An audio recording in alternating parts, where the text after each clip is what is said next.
Cars are an extension of our personality. Cars really are another layer of clothing. It's something that we put on after we get dressed. And that tells a lot about you. This is Woodward Dream Cruise. And it's a once a year thing for people that come here. This is Woodward Avenue, the main thoroughfare through suburbia of Detroit. This used to be the major cruise hangout area for all the teenage kids back in the 50s, 60s, and I don't know if it was about the cars more than it was just getting out there, just meeting people and having a good time, living life, enjoying yourself. You know, stop at the drive-in, just cruise around, just bring out your wheels and cruise. Detroit, the birthplace of the automobile for the most part. Everybody here either works for Ford, GM, Chrysler.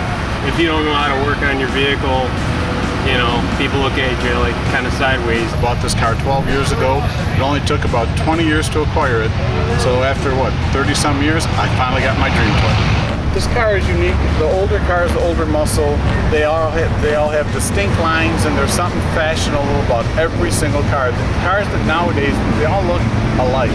I enjoy playing with cars. I mean, that's basically what it is. Putting them together, driving them is fun. Okay, and I guess it just keeps us young since I'm old. You know, I just feel younger. You always have a pretty car, you might play to get the pretty girls. It is the same, they will go hand in hand. It's just that unique bond between men and cars is just the fact that if they look good, you feel good. I think that's a good part about it. My relationship to cars probably started when I was about 15 years of age.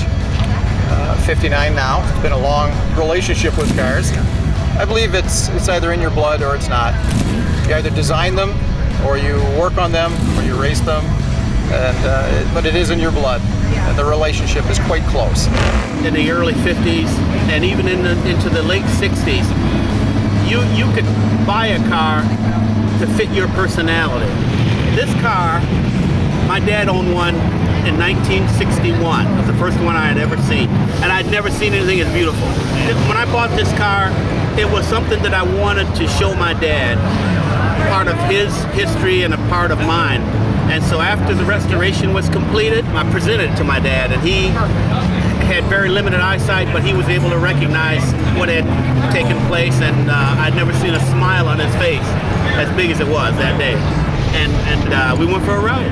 I have a son that's 17, and actually this is his car. We spent many evenings in the garage wrenching on it. It gave me an opportunity to cultivate a relationship with my son from a man-to-man standpoint. Well, my dad came home, I was 14 years old, and he said, "I think I found it." I said, "Found what?" He said, "I found your car."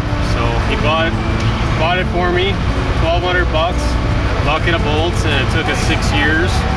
And me and my dad decided it would be a good project to spend some time together. And you have your ups and downs, things don't go right, you have some big-time setbacks, but you look back on it, and I never saw the car. Just time you spend with your dad and stuff.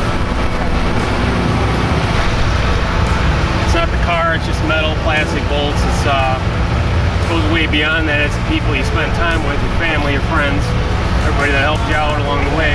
For somebody to have actually had a hand in building the car, that gives them a special connection, a connection that most people just would not have.